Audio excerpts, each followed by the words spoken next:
আজকে আমি আপনাদের জন্য সাকিব খানের রিসেন্টলি মুক্তি পাওয়া অসাধারণ একটি মুভির এক্সপ্লানেশন নিয়ে চলে এসেছি। তাহলে চলুন মুভিটি দেখে আসা যাক। সিনেমাটা শুরু হয় একদম সোজাসাপটাভাবে, কোনো বেশি ভূমিকা ছাড়াই।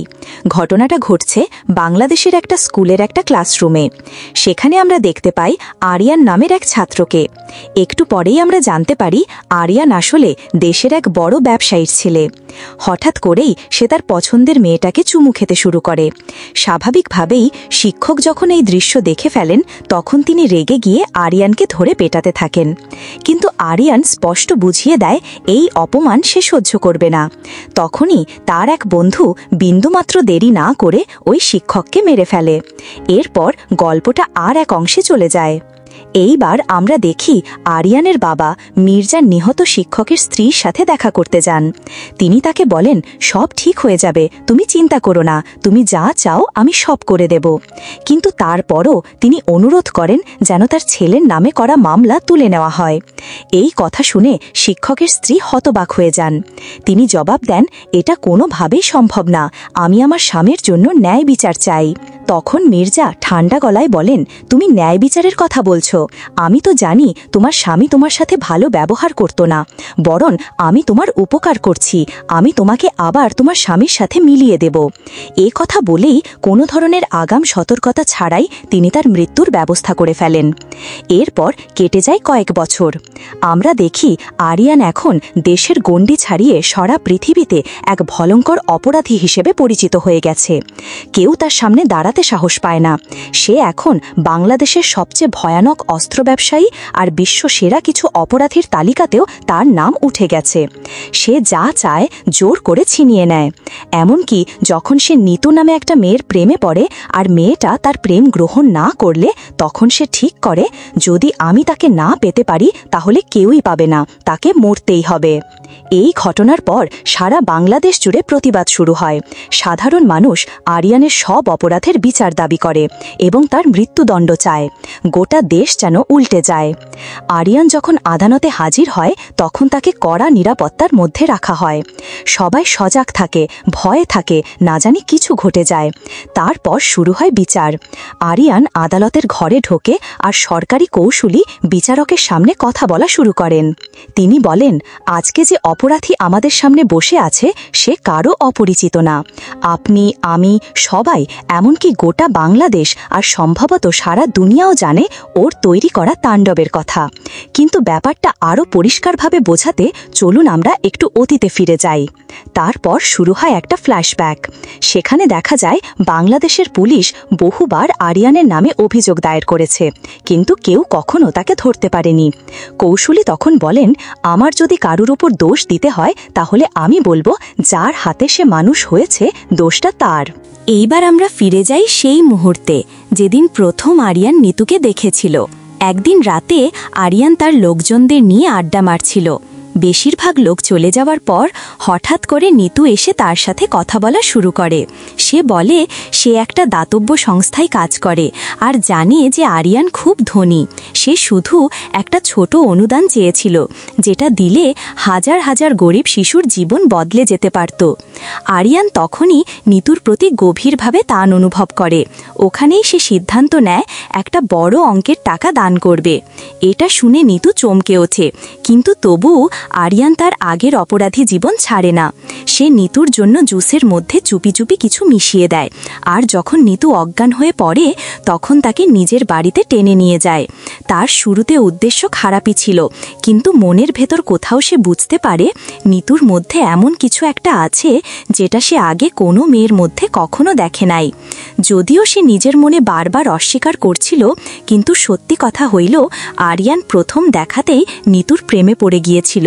সময় গড়াতে গড়াতে সে বুঝতে পারে নিতু তার মনে এমন একটা জায়গা নিয়ে নিয়েছে যেখান থেকে আর ফেরা সম্ভব না। এই দিকে নিতুও হতভম্ব হয়ে যায়, ভাবতে পারে না এমন একজন ভয়ঙ্কর মানুষেরও ওর প্রতি ভালোবাসা থাকতে পারে। কিন্তু তখনও সে জানত না আসলে আরিয়ান কে। একদিন এক লোক আরিয়ানকে নিতুকে গাড়ি থেকে নামিয়ে দিতে দেখে। সে তখন নিতুর কাছে গিয়ে বলে, তুমি জানো এই লোকটা কে? ও আরিয়ান, বিশ্বের সবচেয়ে বিপজ্জনক অপরাধীদের একজন। নিতু অবাক হয়ে জবাব দেয়, না, ও তো ভদ্রলোক, শুধু দাতব্য কাজের কথাই বলে। তখন লোকটা ওকে কিছু ভিডিও দেখায়, যেখানে দেখা যায় আরিয়ান কতটা ভয়ঙ্কর কাজ করেছে। এই সব দেখে নিতুর মাথা ঘুরে যায়। তার মনের মধ্যে দ্বন্দ্ব তৈরি হয়। একদিকে তার মনে আরিয়ানের জন্য একটা অনুভূতি তৈরি হয়েছে, আর অন্যদিকে সে ভয় পায় যদি সে আরিয়ানকে ছেড়ে চলে যায় তাহলে হয়তো সে ওকে মেরে ফেলবে। শেষমেশ নিতু নিজের চোখেই দেখতে পায় আরিয়ানের আসল রূপ। তখন সে বুঝে যায় এতদিন যা জেনেছে ওটা শুধু ভয়াবহ সত্যের এক টুকরো মাত্র। একদিন হঠাৎ করেই কেউ আরিয়ানকে লক্ষ্য করে গুলি ছোড়ে। আরিয়ান সাথে সাথে প্রতিশোধ নেয়, গর্জে উঠে চিৎকার করে বলে, আজকে উম্মেহানির বাসায় অনেক বড় একটা দল ছিল, সবাই অস্ত্রধারী, কিন্তু তারা কেউই আমার সমান না। সে আক্রমণকারীদের বলে শান্ত হওয়ার জন্য, কিন্তু তারা শোনে না, গুলি চালাতেই থাকে। তারা জানতই না তারা কার সাথে যুদ্ধ করছে। আরিয়ান তখন নিজের বন্দুক বের করে একে একে সবাইকে মেরে ফেলে। সে শুধু গুলি চালায় না, একেবারে নির্মমভাবে পেটাতে থাকে, থাপ্পড় মারে। কেউ কাছে গেলেই তাকেই আক্রমণ করে। এই বিশৃঙ্খলার পর সে একটা কুড়াল বের করে নেয় আর ঠিক করে এবার কাউকেই ছাড়বে না, সবাইকে শেষ করবে। এই সময় নিতু গাড়ির ভেতরে চুপচাপ জমে বসেছিল, যেন ভয়ে তার প্রাণটাই বের হয়ে যাবে। সব কিছু শেষ করার পর আরিয়ান গাড়িতে গিয়ে বসে, চুপচাপ ঠোঁটে আঙ্গুল রেখে বলে, শান্ত থাকো, একটাও শব্দ কইরো না। এর কিছুক্ষণ পর সে জানতে পারে নিতু যেই কোম্পানিতে কাজ করত সেইখানের ম্যানেজার ওকে নিয়মিত চাপ দিচ্ছে আর হয়রানি করছে। এই কথা শুনেই আরিয়ান ঠিক করে সে ওই লোকটার সঙ্গে দেখা করবে। সে সরাসরি কোম্পানির হেড অফিসে যায়, ম্যানেজারকে শিকলে বেঁধে টেনে আনে আর বলে, এখন আমি তোমারে দেখামু আমি কেমন করে উঠতে পারি। সে ওই শিকল ম্যানেজারের গলায় পেঁচিয়ে পুরো অফিস ঘুরিয়ে টেনে নিয়ে যায়। তারপর বলে, এখন নিতুর সামনে ক্ষমা চাও। কিন্তু নিতু যা দেখছে তাতে সে একেবারেই খুশি না। ঠিক তখনই সে কিছু কথা বলে, যা শুনে আরিয়ানের হৃদয় কেঁপে ওঠে। নিতু বলে, হ্যাঁ, তুমি যখন প্রথম আমাকে দেখেছিলে তখন আমাকে শুধু শরীরের জন্য চেয়েছিলে। তোমার মনে হয়েছিল আমি তেমনই মেয়ে যারা তোমার মতো লোকদের যা খুশি তাই করতে দেবে। কিন্তু আমি তোমাকে চমকে দিলাম, কারণ আমি অন্যদের মতো না, আর আমি আর কখনো তোমার মুখ দেখতে চাই না।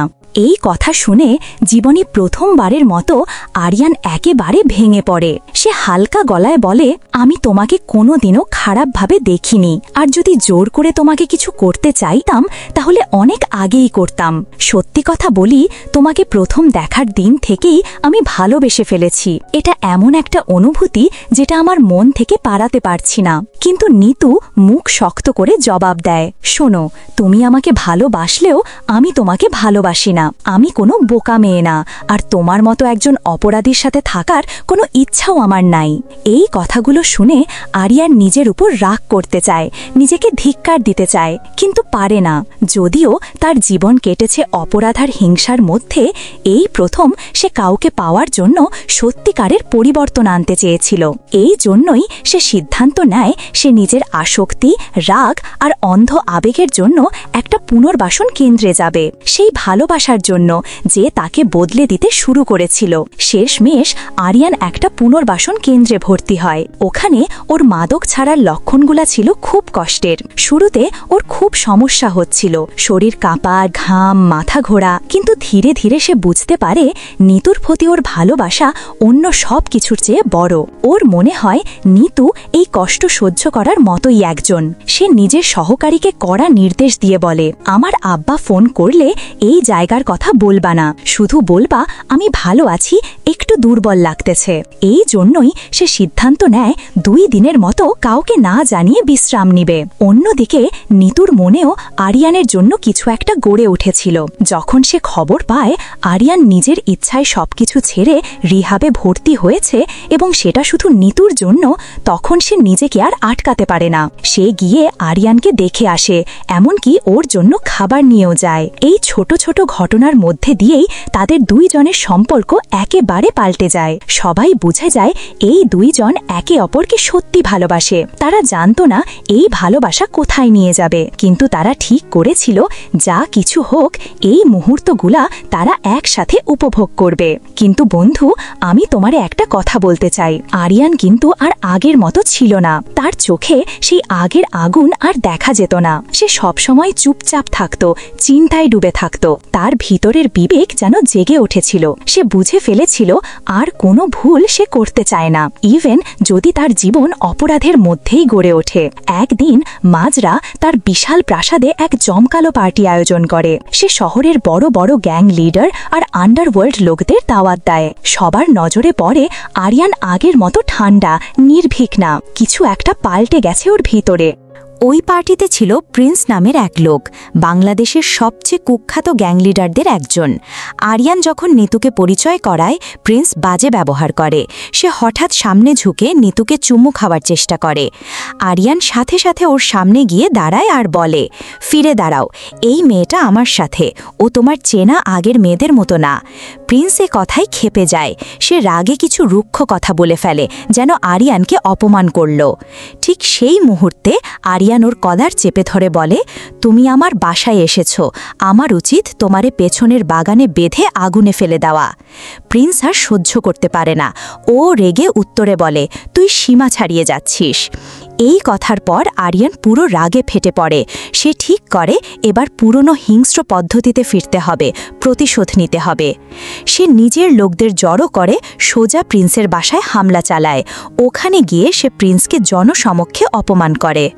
এরপর আমরা দেখি প্রিন্স তার আব্বার সাথে বসে বলতেছে, আরিয়ান থামবে না, এখন আমাদের ওর ভাই ফারহানকে ডাকার সময় হয়েছে। একমাত্র ফারহান পারে ওকে থামাতে। আর বন্ধু, ফারহান কে সেটা বুঝতে গেলে আমাদের একটু পেছনে ফিরতে হবে। ফারহান ছিল বাংলাদেশের সবচেয়ে ভয়ঙ্কর অপরাধীদের একজন। একবার পুলিশ এক মহিলার ওপর নির্যাতনের জন্য তাকে ধরতে চায়। তখন পুরো দেশের সবচেয়ে শক্তিশালী এলিট ফোর্সকে নামানো হয়।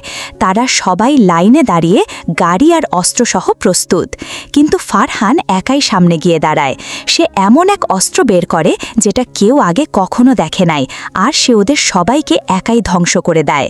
সেই ঘটনার পর তার বাবা তাকে বাংলাদেশ থেকে পাচার করে দেয়, কারণ সে দেশে থাকলে একটা জাতীয় বিপর্যয় হয়ে যেতে পারত। তাই যখন প্রিন্সের বাবা এই কথা শুনে রাগে কাঁপতে থাকে, তখন তার একজন সহকারী এসে বলে, দেখেন স্যার, এই লোকটা আরিয়ান, ওরে ধ্বংস করার একটাই উপায় আছে। ও যেই মেয়েটারে ভালোবাসে সেইটার মাধ্যমে।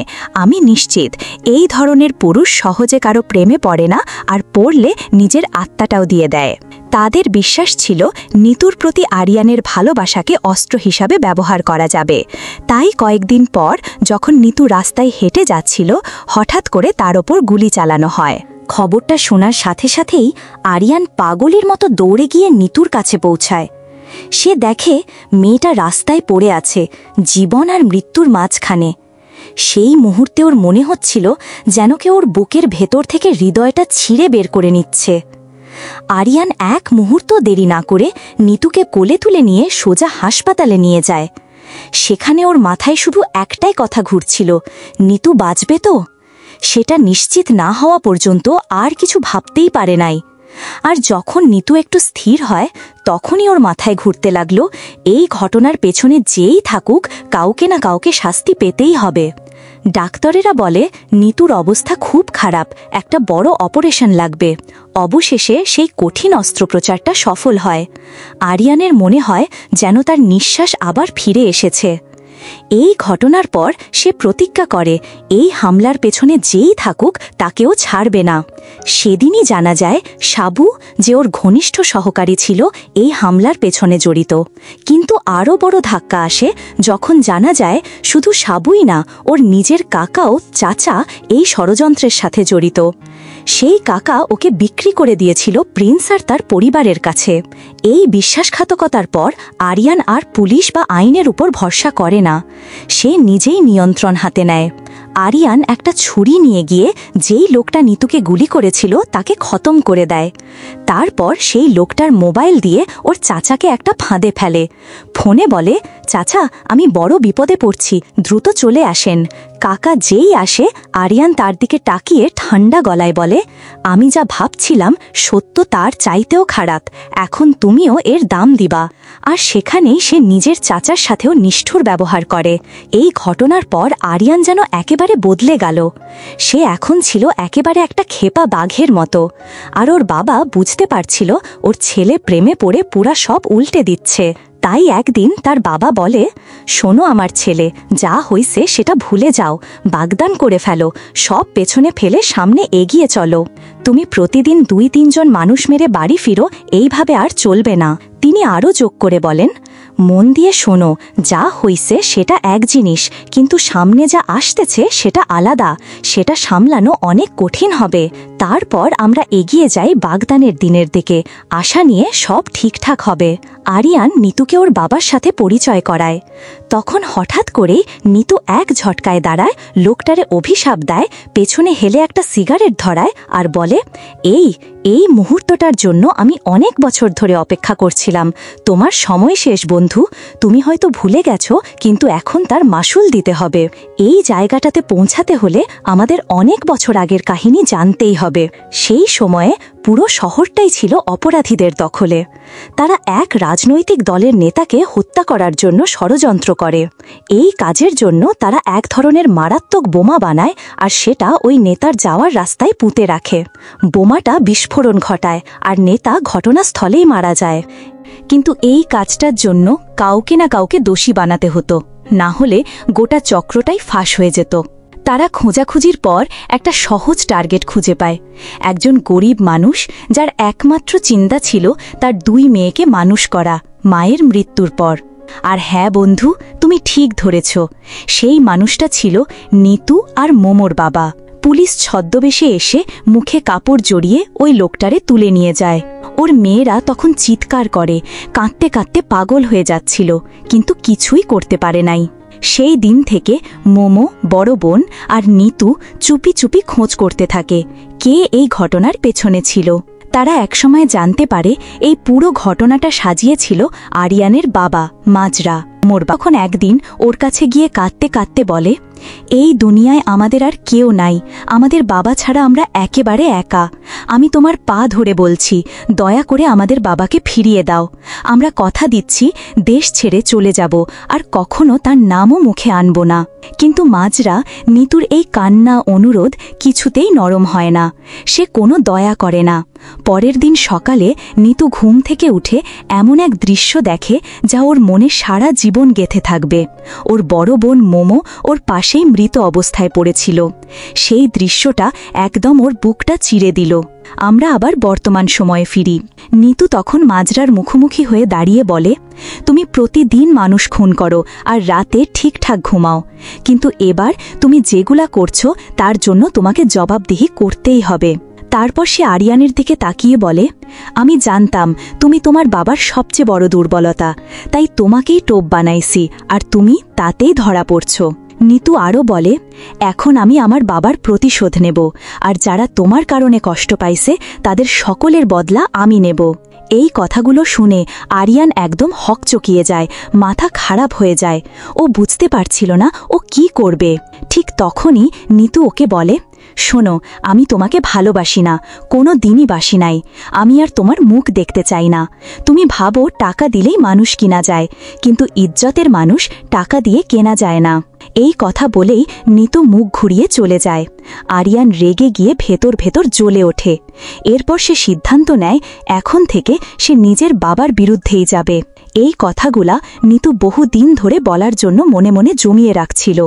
নিতু যেই না পিছন ফিরে হাঁটা দেয়, আরিয়ান দৌড়ে গিয়ে তার সামনে দাঁড়ায়, বলে, বিশ্বাস করো, আমি তোমাকে সত্যিকারের ভালোবাসি। তোমার থেকে দূরে থাকাটা আমার পক্ষে অসম্ভব। আমি জানি যা হয়েছে খুব খারাপ, কিন্তু আমি সব ঠিক করে দিব। নিতু ঠোঁটে একটা তাচ্ছিল্যের হাসি দিয়ে বলে, আমার বাবা মারা গেছেন, আমার পুরো পরিবার তোমার জন্য ধ্বংস হয়ে গেছে। আমি এই ক্ষতিপূরণ কিছুতেই মেনে নিতে পারি না। এই কথায় আরিয়ান একদম ভেঙে পড়ে, দিশেহারা হয়ে যায়।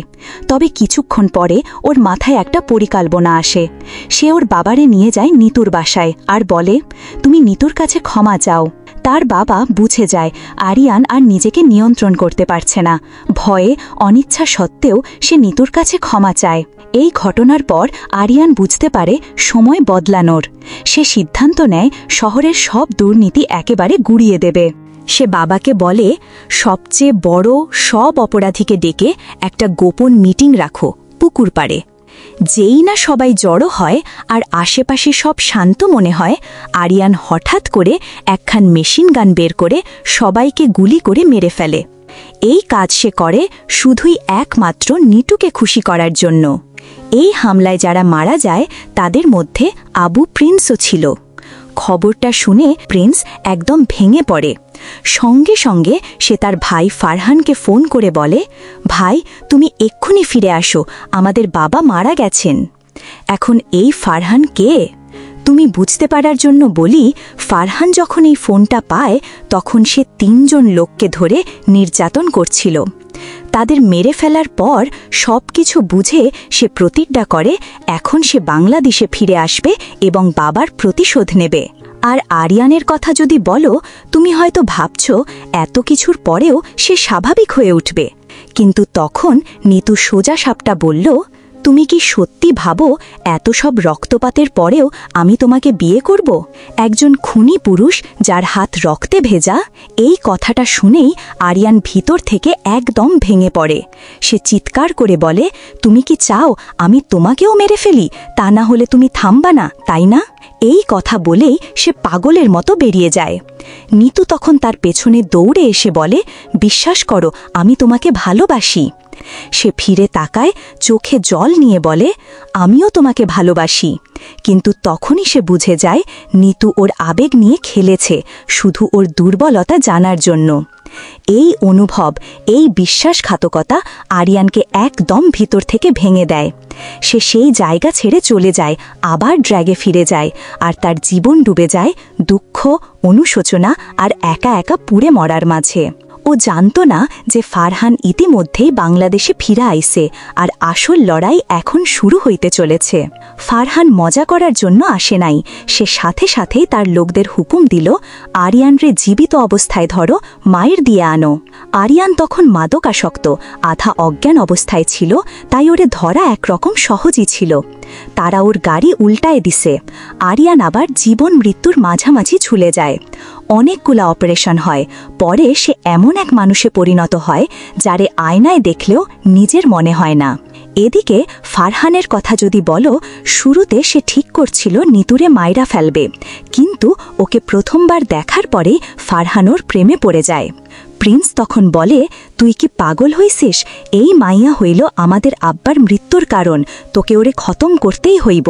কিন্তু ফারহান নিজের অনুভূতি দমন করতে পারে না। সে সিদ্ধান্ত নেয় নিতুরে বিয়ে করবে। আরিয়ান যখন এই খবরটা জানে তখনও সে বলে, যদি আমি ডুবে যাই তয় সবাইকে আমার সাথেই লইয়া ডুবুম। সে হেলিকপ্টারে করে সশস্ত্র লোকদের লইয়া ওই বিয়েতে হামলা চালায়।